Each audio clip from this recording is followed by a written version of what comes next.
Good morning, everyone. I am honored to be here with Premier Ford as we take another step to tackle the uncertainty created by the threat of U.S. tariffs. By the on-again, off-again erratic shifts and changing goalposts of President Trump and his administration. Through it all, Premier Ford has been clear, I've done this before, guys, that Ontario will stand up and fight. And that includes taking our message directly to the American people, that we can be stronger together, that our economies are built on shared trade, investment, democratic values, and cooperation, that America directly benefits from Ontario's clean, reliable, and affordable electricity grid. For years, Ontario has exported power to the U.S., supporting jobs and businesses on both sides of the border. We've kept the lights on in American homes, in American factories and farms. But when we as Canadians are under attack, we will use every tool in our toolbox to fight back for the good of Ontario and Canada. And today we send that message, that Ontario workers can never be taken for granted, that if the United States chooses to target us, they will feel the pain and pressure too, and that is leadership. And that's why over the past days, we have worked to implement Ontario's plan to follow through on our Premier's commitment to stand up for our country and to fight back against this unjust attack on Canada's economy and sovereignty. And with that, it is my honor now to turn it over to the Premier, Doug Ford. Thank you so much.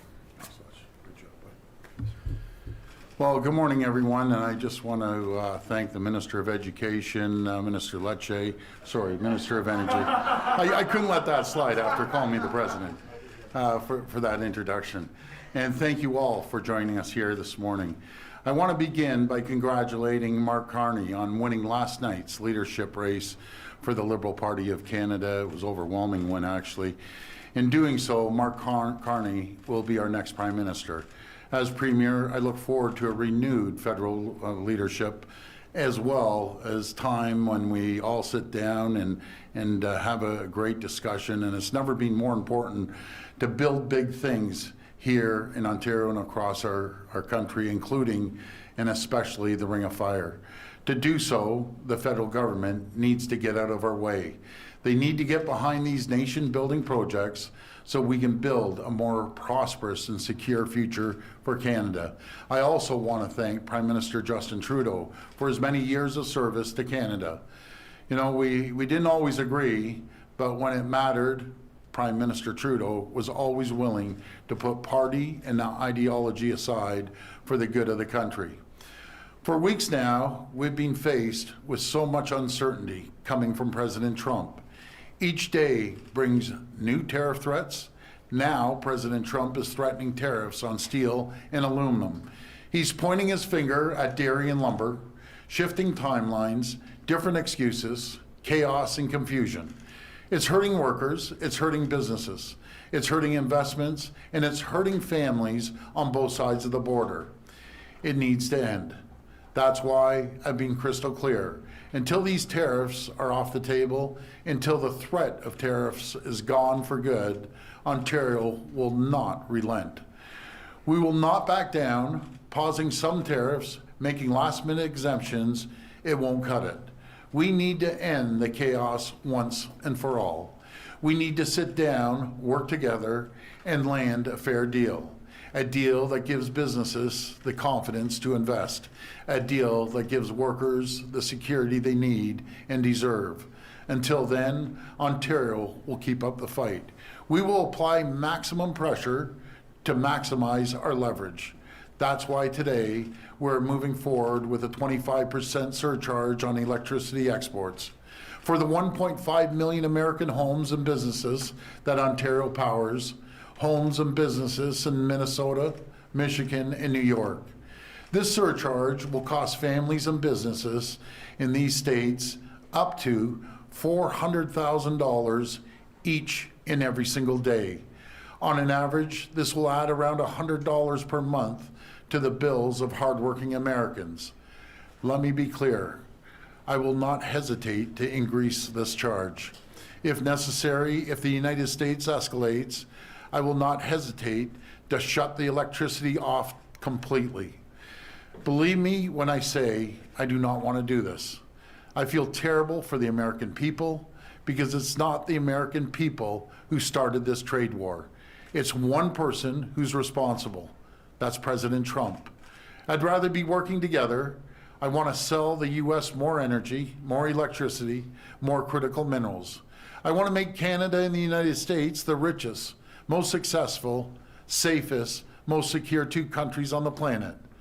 But as Premier, my #1 job is to protect the people of Ontario and in hand protect the people of Canada. I will do whatever it takes.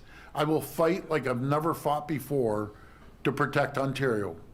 Friends, none of this makes sense.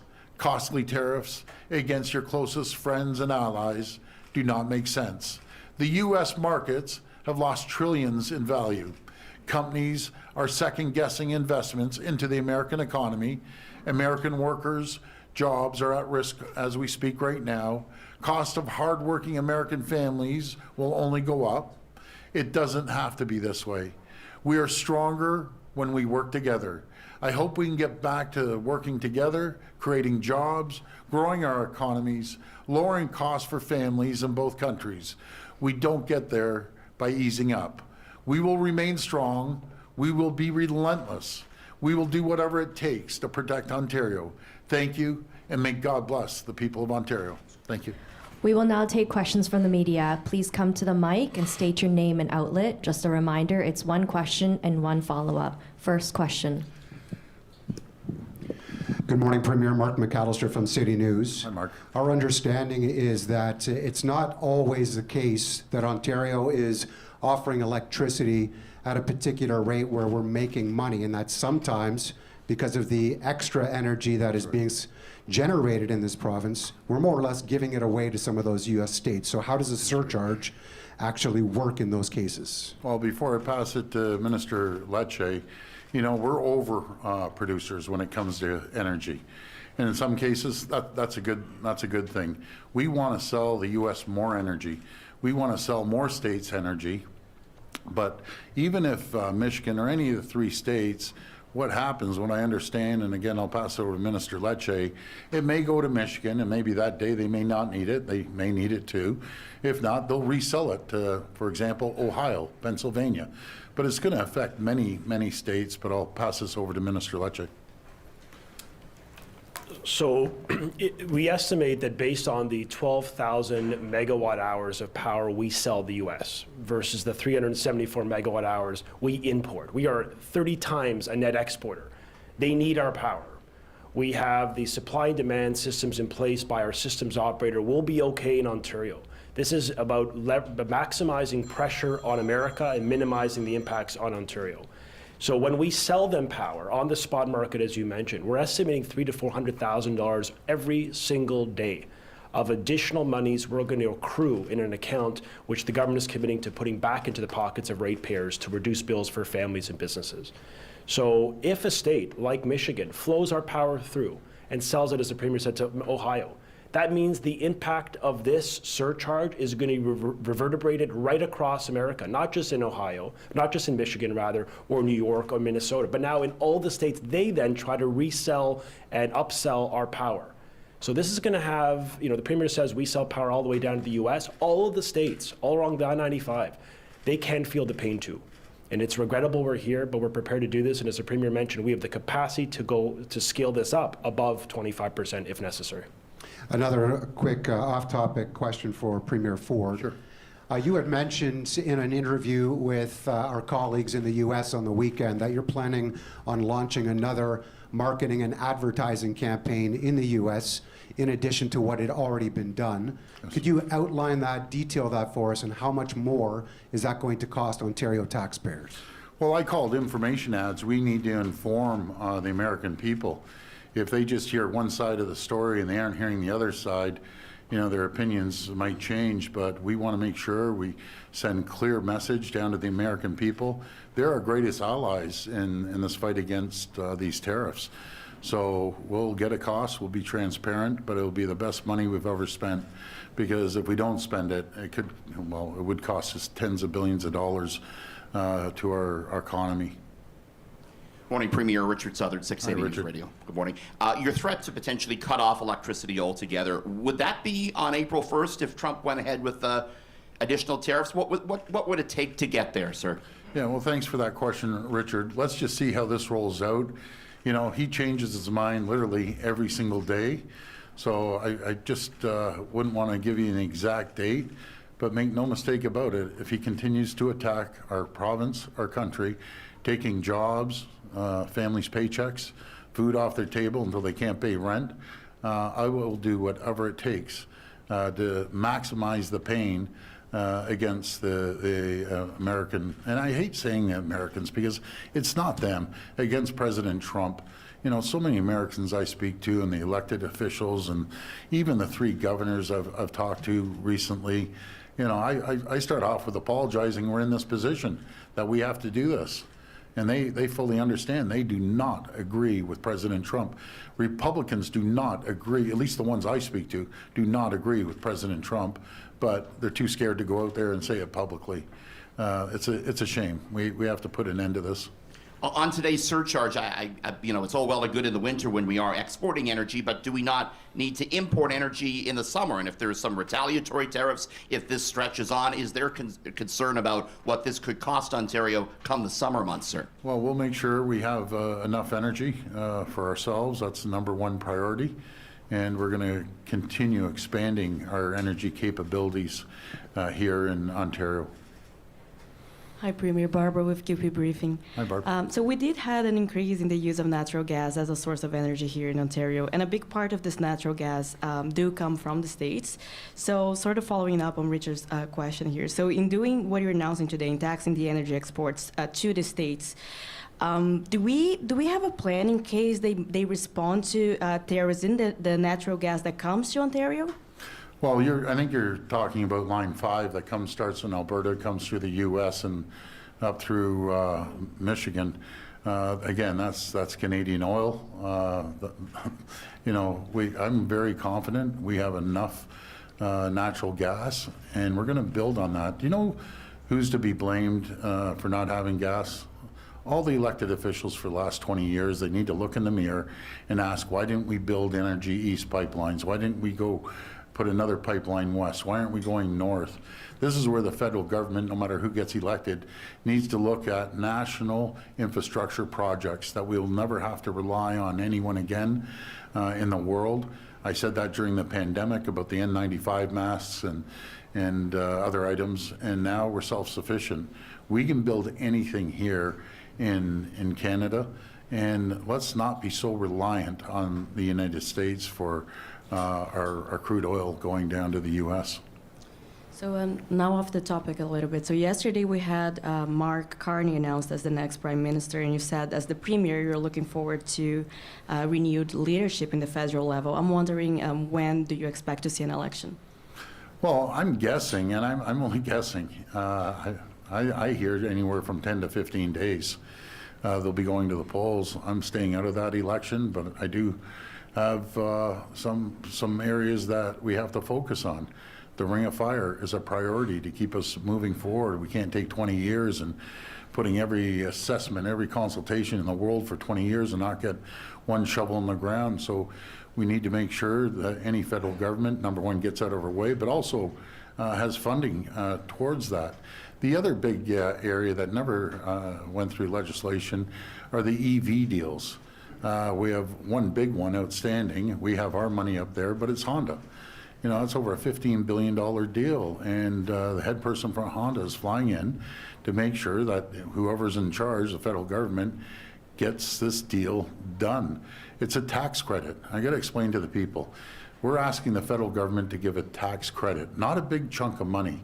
And it's a very simple philosophy. You don't give the tax credit, all of a sudden the 4,200 people from Honda get up and leave, multiply that by 5, there's only 20,000 jobs at risk for a tax credit. So I will be all over all the leaders about making sure they commit to the tax credits, because look what we're up against. We're against President Trump, but will do everything he possibly can to attract these businesses down there. He'll do everything he can to get permits quicker for mining. until they can be self-sufficient. We need to make sure we compete, and we need to have a wartime effort per se. And not military wartime, but economic wartime efforts. We can't be dilly-dallying around, taking 10, 15, 20 years to get permits. And we need to give certainty to companies like Honda and any other company that wants to invest in here that they will have a tax credit.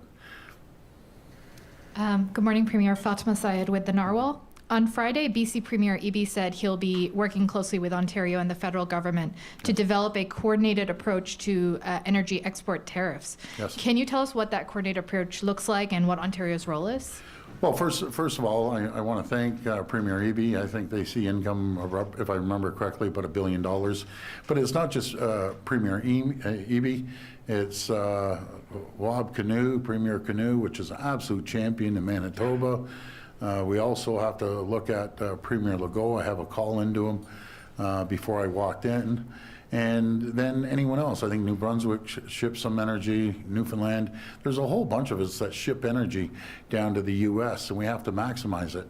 And then we have to remember the 4.3 million barrels of oil that's coming from Alberta. As Premier Smith said on her comments, I think over the last couple of days, she has the trump card.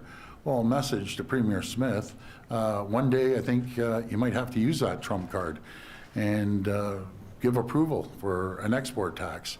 Because you want to talk about a trump card, that will instantly change the game. Instantly, when the Americans, and I know the Americans, all of a sudden their gas prices go up 90 to $1 a gallon, they will lose their minds. So we need to at least put that in the window, but I don't direct any of the premiers, I don't direct any of the provinces. It's Team Canada, and that's going to be strictly up to Premier Smith to make that decision or not. And going back to a previous colleague's question, you mentioned that energy will be a priority and you want to reduce dependency on U.S. energy. The plans Ontario has proposed so far, that your government has proposed so far, are pretty time-consuming. Building nuclear facilities is going to take a long time. How do you plan to increase those efforts in the wake of all of this? Well, I'll hand it to Minister Lecce because he could probably condense it a lot quicker than I could, but we have a very, very strong plan, and I understand what you're saying, but it's not just nuclear, it's a multiple of different areas of energy, but I'll hand it over to Minister Lecce. The first priority the Premier instructed me to do as Minister is to make sure we increase generation. So we launched the largest competitive energy procurement in Canadian history, 7,500 megawatts of power. And that is the first step we enacted. The second is we've expanded hydroelectric fleets in the north and likewise in eastern Ontario, $2 billion investment to expand and really generate net new power. So we're using an all-the-above approach, leveraging every resource available to the government to ensure we have ample, affordable, clean power for the people of Ontario. And for the medium term, yes, we're looking at building net new nuclear, not just refurbishments that are being done on time and on budget at Darlington or at Pickering, part of our intention there, but we're looking at a net new generator in Port Hope, up to 10,000 megawatts of clean power. Together, this will secure energy future, make sure we are not just sufficient for Ontario and Canada, but we can export more power as the Premier's vision has, as he's communicated to the people of Ontario. We actually want to sell more of it to the U.S. and change the approach of how we sell it so we could really monetize, maximize the revenues back to Ontario so we could reinvest it in our people and our business. Hi, Premier. Jeff Gray, Globe and Mail. Just wanted to address the question I think that somebody coming to this cold would ask, which would be, how can, in this titanic struggle involving billions and billions of dollars and President Trump and everything else, how could 400 grand a day make any difference at all? Oh, it makes a big difference. You should see the uproar about the alcohol. And, you know, you take, they're called kitchen table issues, and this really will affect citizens or residents, I should say, in Minnesota, New York, and Michigan. And it's the same as taking our alcohol off the shelves. You know, with the bourbon, it really caught the attention of the governor and also the senator, Mitch McConnell. I want to thank him. He's the only Republican. One other Republican from Wisconsin spoke out very, very harshly against the president's tariffs. So we win them over one at a time, and these kitchen table issues are absolutely massive. And they need Canada, and we need them. So let's sit down and negotiate a fair deal. That's all we're asking for, because the uncertainty is causing a lack of investment in both countries. The threat of closing down assembly lines on April the 2nd on both countries, it affects people. And we're so integrated when it comes to the supply chain, not just in the auto, but in every sector there is. So we're better off when we work together. And again, you know, we aren't the problem. China's the problem. When we see, for instance, steel, he's threatening steel and aluminum. We know steel from China goes into Mexico. Mexico might tweak it and then all of a sudden throw a Made in Mexico sticker on it and get shipped up. That's unacceptable. We need to make sure every project we use is Canadian steel, and preferably Ontario steel, but I know there's other steel producers in Canada. Either way, the $30 billion of procurement that we have, that's not including the $222 billion of infrastructure that we are doing over the next 10 years. So there's a lot of products coming up from the U.S. that has to stop immediately. And a question maybe for both of you, just if you could clarify why just 7 days ago your energy minister said that you needed legislation to do this, but now you found a way to do it with the minister's directive and the regulation. Thank you. Well, we talked to the OPS, the deputy minister, and Michelle DeManuel, and there's always a way to work around it, and they found it. So I want to thank them and for coming up with that. And we just need a regulation now. So good work to our ministries. John McGrath, TVO. The nuclear reactor that we're building at Darlington, the small modular reactor, is an American design. It's going to be dependent on American technical expertise and American fuel. Given the current context, are we discussing abandoning that design for a Canadian-made reactor? You're talking about General Electric and Hitachi. We're working in conjunction with them, with OPG. And this is a technology every governor and every senator and congresspeople wants to come up and take a look at our technology. That's the difference. We open our arms up, we open our doors up and say, come and take a look at what we're doing. We're leading the G7 on the small modular reactors anywhere in the entire world. And that's just gonna benefit us. So we look forward to continuing moving forward on the 4 small modular reactors, and we're gonna continue building on that and sell it to the entire world. I know Minister Lecce, who was over in Poland, a few other countries, really selling our energy. We're leaders when it comes to nuclear energy around the world. But I'm going to hand it over to Minister Lecce again, and you can tell him about your trip over in Poland and other areas that they're quite interested. So keep in mind, our commitment with GE Hitachi is not just to build these in Ontario, but to ensure we leverage and maximize the Canadian and Ontario supply chain. And we'll be unveiling more in the days ahead about what that could look like. But expect a very high percentage of Ontario businesses to build out those SMRs. And we're proud to leverage that. And as the Premier mentioned, we're actually selling this tech not just into Europe, but even Tennessee Valley Authority, the largest public utility in America, is partnering with OPG, with Ontario. Like, we're leading in the G7, and the world is turning to Ontario to build out these small modular reactors so we could expand clean power, both in America and Europe and well beyond. So this is a huge value add for Canada. We're going to create thousands of jobs here at home, and we're really looking forward to seeing the first come in service in the G7 at Darlington around 2030-31. Similar question about Bruce Site C. Are you going to instruct Bruce Power to narrow its plans to ensure that they use a can-do design, or would they be allowed, for example, to pick a Westinghouse or an American reactor?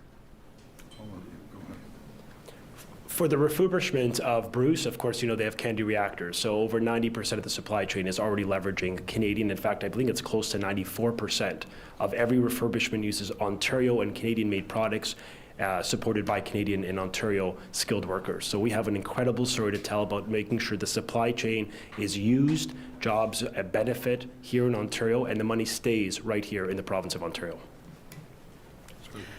Hi there, Lorenda Redekop with CBC News. Is there a chance that these U.S. states find someone else to supply their electricity? Is that a possibility? I guess anything's a possibility, but they wouldn't be buying it off us if they could buy it off a U.S. state. You know, we have to also build up our storage capacity, and we're working along with other provinces, be it Manitoba, which I always say Premier Canoe is an absolute champion, so is Premier Legault, and we're all working as Team Canada. So we're going to continue increasing our energy because we're going to need it. We're going to need it here in Ontario and to our neighbors. But wouldn't it be great if we get through this and we can sell more energy, more critical minerals to our U.S. friends and allies down there to make the AMCAN fortress even stronger? So that's what we're looking forward to working with our colleagues in the provinces and in the U.S. states. We have to get through this tariff threat. You talked about the tariff threats that are to come, dairy, lumber, aluminum. I know this is primarily federal, but what are you looking at going forward that you can do on a provincial level? Well, communicate. And if you ask the average American, do you know that you only produce 16% of the aluminum in the U.S. that you need? They wouldn't know that. Do they know that 50% of high-grade nickel that they use for their military and aerospace and other manufacturing comes from Ontario? They wouldn't know that either. So we have to be out there just hammering the message over and over and over again until they can put maximum pressure on their local congressperson, their senator, or their governor to voice their opinion. Good morning. So we've been told that it may be impossible for Ontario to cut off electricity supply to the U.S. Could you explain to us what it would take to get it done? Again, we just have to reduce the amount of energy we're outputting right now, and it wouldn't be nuclear, because if you turn down a nuclear reactor, it could take 6 months. But hydro, we could slow that down. And yes, it is possible. We've done our due diligence and made sure, is it possible? And the answer is yes. We can do it. Premier, will you release a full budget sometime this spring with the full economic and fiscal updates and projections that we normally get in a budget? Yes, we'll have a full budget coming forward. I believe we're going to be going back in the House. I think it's April 14th, I believe. And we'll present that budget and we'll move forward. It's going to be a very, very good budget. It will focus on the people of Ontario, taking care of them, protecting them, making sure that we have sufficient funds through new revenues that we see, as simple as the $400,000 a day, which is a big chunk of money that will be going back to ratepayers and business owners, as Minister Lecce said. But it's going to be focused on protecting Ontario and protecting Ontario jobs and communities and businesses. That's what this budget's going to be all about. Hey, good morning, Premier Colin DeMello from Global News. Last week, the Ontario Chamber of Commerce said that up to 6% of businesses that they represent are thinking about leaving and perhaps relocating to the United States. We don't know if they're big or small. I'm wondering if you are aware of any business, big or small, that is looking at relocating to the United States as a result of this current tariff climate. Well, I've heard the same comments, Colin, when 70% of someone's business or 80% someone's business is being tariffed, and they have a concern. But I feel if we can get these tariff deal off the table, or these tariffs off the table, I should say, and get a deal, a USMCA deal, and sit down and negotiate it, the Americans need us as much as we need them. I sat down with a bunch of auto part manufacturers, and they're big companies that have plants in the U.S. and in Canada. And their number one comment is, even if companies had to go to the U.S., they don't have the workforce to fill the jobs. Their number one complaint when I sat around the table with them, their existing plants in the U.S., you can't even compare them to their Canadian facilities or Ontario facilities in particular. Production's a lot higher up here. We outproduce them. We have a better workforce. And they were saying a lot of times they don't even show up to work, and they can't get people. I remember one story saying they have 300 people they employ in a town of 3,000. So it really affects that community or that county. So they don't have the workforce to fill the jobs right now. If there is a business that employs a large number of people in Ontario, as an example, that was thinking about moving to the United States, is the Ontario government willing to give them any kind of incentive financially to ensure that they stay here, similar to what maybe Honda or Stellantis or any others have received? Yeah, great question, Colin. We'll put every option on the table to protect the jobs here in Ontario, because there's reciprocal jobs that come from those jobs. The auto sector is 6 to 1, 7 to 1. Other areas might be 4 or 5 to 1. And we'll do whatever it takes to protect the people of Ontario and their jobs. I said before, during the election, I won't spare any expense to make sure that we take care of the people of Ontario and the businesses here, as we did during the pandemic. Hi, Premier. Rob Ferguson, Toronto Star. I just wanted to go back at something that was asked earlier, which interests me for years. It's in the summer, especially if we get a hot, humid summer, which we haven't really had for the last 2 years. But were we to get one this year and we're importing power from the States, I didn't hear a definitive answer on what's going to stop us from this electricity surcharge backfiring on us if states impose that. So can you or Minister Lecce address that, please? Sure, I'm confident that we'll have enough electricity even on the hottest days, but without getting into the weeds, I'll pass it over to Minister Lecce. So we sell 12,000 megawatts per hour of power into the U.S. market. We bring in 374 megawatt hours. We are a 31-time net exporter. So we are well positioned to impose this. We have sufficient, in fact, we have very strong supply and demand capability in Ontario. Remember, we have the capacity, including with natural gas and other levers, to dial up if we ever need more power, peak power. We have the ability. We do this every day in the summer or the coldest days of winter, or whenever there are high demand on the grid. So we have the infrastructure. It's why the all the above approach is critical to maintaining reliability. So the IESO is fully confident in their capacity to keep the lights on for Ontarians, and we're going to keep selling and keep producing the power for Ontario first. And as I mentioned, we're not just hoping for the best, we're leveling up. The largest public competitive procurement, expansion of hydroelectric, expansion of refurbishment of our nuclear fleet, Pickering, Darlington, and the consideration of Bruce C, net new, and the largest generator. All this, short-term, long-term, positions us well to be a net energy powerhouse. And the vision, frankly, once we can get through this madness with President Trump, is to sign long-term deals, make large amounts of revenue for Ontarians, and put this critical commodity to good work, good use for the people of Ontario. Right now, we think there's a lot more opportunity left on the table under the old system we inherited, which is why we're committed to changing it and improving it. All right. When you just stay up there for a sec. So when you mentioned that that high ratio that we have, that we export way more than we import. Yes. So, but couldn't there be periods of time where we are still importing? Like that's not a constant ratio. It does change from time to time. So isn't there the prospect that we could get burned at certain times? No, because we actually signed an agreement with Quebec on winter-summer energy exchanges, which allow us that we produce more power during one season, they produce less. We already have a connection and a commitment from Quebec. We sell them power, they sell us power on a need basis in winter, summers based on our peaks. We have backup generation capability, which few provinces have. I mean, look, some have argued to get rid of our backup generators, like natural gas.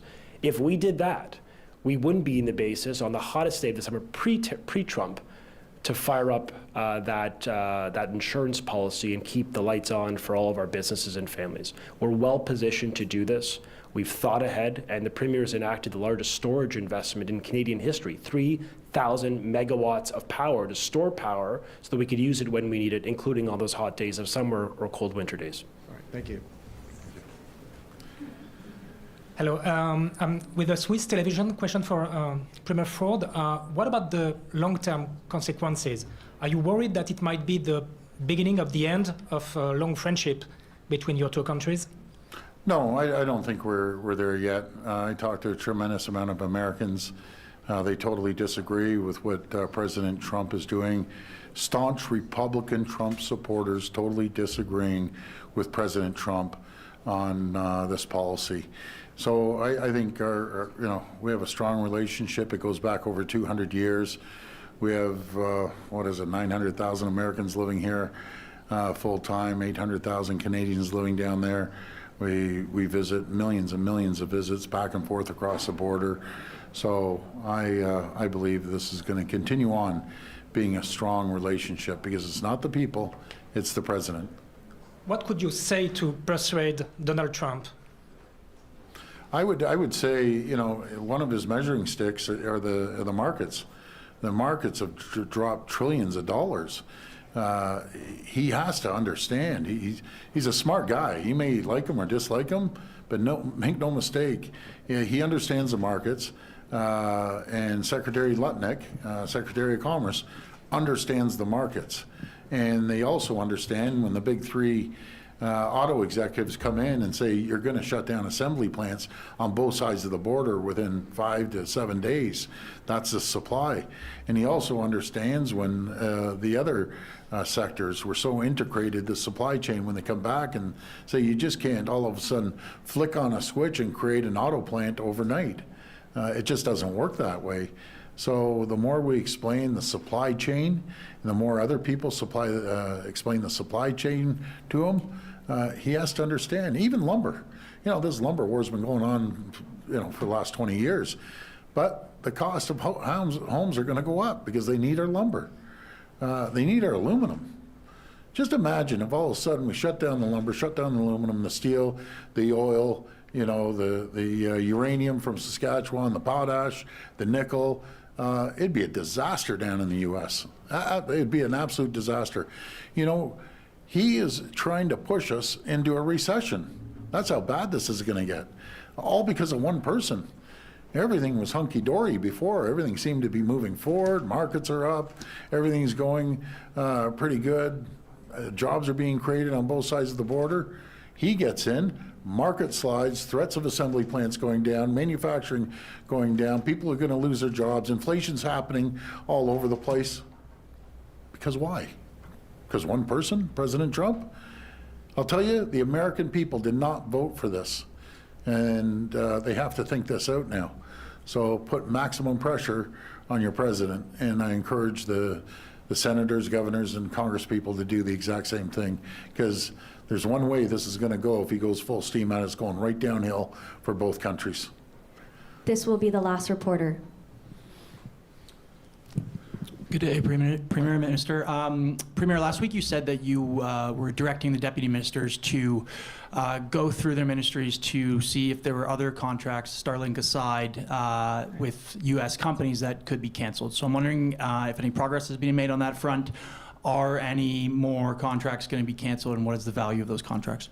Yeah, thank you for that question. I've directed the Secretary of Cabinet, which will direct the deputy ministers, along with our ministers, to use a fine-tooth comb on any contracts that we have. Some are already underway that were signed last year, but as soon as they lapse, we need to start focusing on Ontario-made products, and if we don't make them here, then we look across the country. And we don't make them across the country. I get it, you know, like there's some things we just can't get. But we do have 51 countries that we have tariff-free agreements with. Let's start diversifying our trade. We've been doing that, but we need to amp it up twice as much now. Okay, thanks. And during the election campaign, you made a number of promises for the city of Ottawa. Voters there didn't exactly embrace those promises. Yeah. Your party didn't win a seat there. So I'm just wondering if your government will still go ahead with things like uploading the Ottawa LRT and the other promises you made for that city. Yeah, you know, we did win a seat. We won one seat, lost a couple, but you know, we're going to sit down, I believe, and once we commit something to move forward, but isn't that a disappointment? My goodness, you show all the love, you build the second largest hospital in the country, you build you're uploading like a few $1 billion, taking the burden off them. We're uploading the highways and giving them additional money.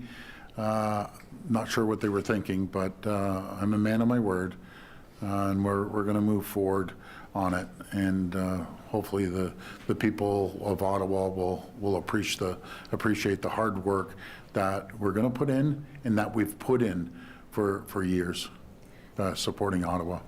Thank you. This concludes today's press conference. Yeah, these tow truck drivers, a message to you, it has to come to an end. You're putting the community in danger, flying bullets around. We're going to catch you, you're going to go to jail, and you're going to jail for a long time. You know, this is out of control right now. There's a lot of great, hard-working tow truck drivers that work their backs off. They want to bring a paycheck home. They want to, you know, pay rent or pay a mortgage. Guys, get your head around this. You start shooting. You talk about, in tow truck words, the heat coming down. The heat's just turned up 1,000 degrees on each and every one of you. I will spend anything I can to put an end to this. Make sure we give the resources to the OPP and regional police to bring you guys down and bring you down quickly. And it's not all tow truck drivers. They're good, hardworking people, these tow truck drivers. There's a few bad apples, but those apples we're going to catch, and they're going into the slammer. So it has to stop immediately. Thank you, everyone. Thank you, and God bless. Thank you.